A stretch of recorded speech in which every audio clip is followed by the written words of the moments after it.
최근 중국 후베이성을 방문한 적이 있는 외국인의 입국을 금지하기로 한 정부의 조치를 두고 정치권의 평가는 엇갈리고 있습니다.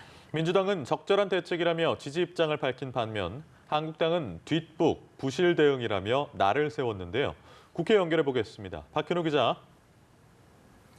네, 정부의 첫 입국 금지 조치에 대해 민주당은 정부가 내놓은 고강도 대책을 강력 지지한다는 뜻을 밝혔습니다.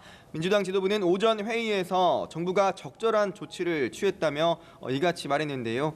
이해찬 대표는 더 세심한 접근이 필요하다며 당정 협의회를 열어 장단기 거시경제 영향과 대응책을 논의할 필요가 있다고 덧붙였습니다. 이인영 원내대표도 국회 차원에서 범국가적 대응이 필요하다며 관련 상임위 개최와 신종 코로나 바이러스 관련 국회 차원의 특위 구성도 필요하다고 밝혔습니다. 이 원내대표는 어제 한국당이 이번 사태와 관련한 대책을 발표하면서 초당적 협력 입장을 밝힌 것을 언급하며 건설적이고 적극적이라고 평가하기도 했는데요. 그러면서 모든 야당과 협력해 초당적 지원 대응 방안 마련에 힘쓰겠다고 강조했습니다.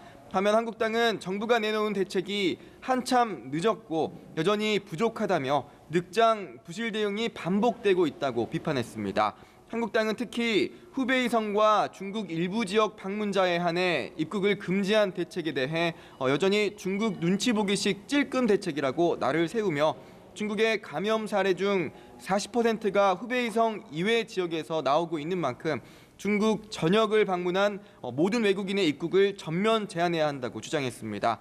한국당 지도부는 또 마스크 대란 공포가 국민들 사이에 존재한다는 점을 지적하며 해외로 마스크를 판매하는 행위를 자제하고 외국인 관광객의 마스크 구매 수량 등을 제한해야 한다고 강조했습니다.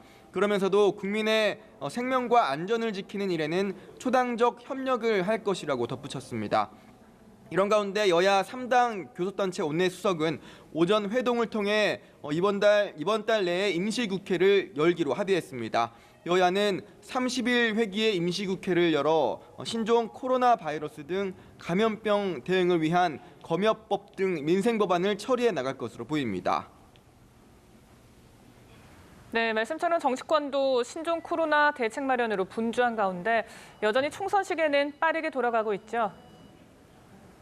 네, 총선이 72일 앞으로 다가온 가운데 이목을 끌었던 여야 주요 인사들의 행보가 가시화하는 모습입니다. 여권에서는 그동안 총선 출마 의지를 굽히지 않았던 김의겸 전 청와대 대변인이 공식 불출마를 선언했습니다. 김 전 대변인은 오늘 자신의 페이스북을 통해 총선에 출마하지 않겠다고 밝혔는데요.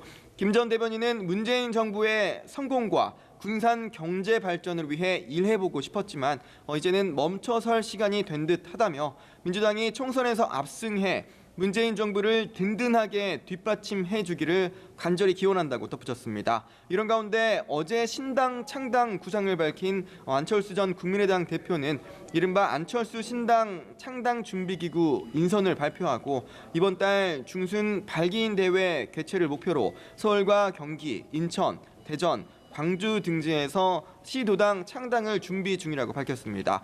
지금까지 국회에서 연합뉴스TV 박현우입니다.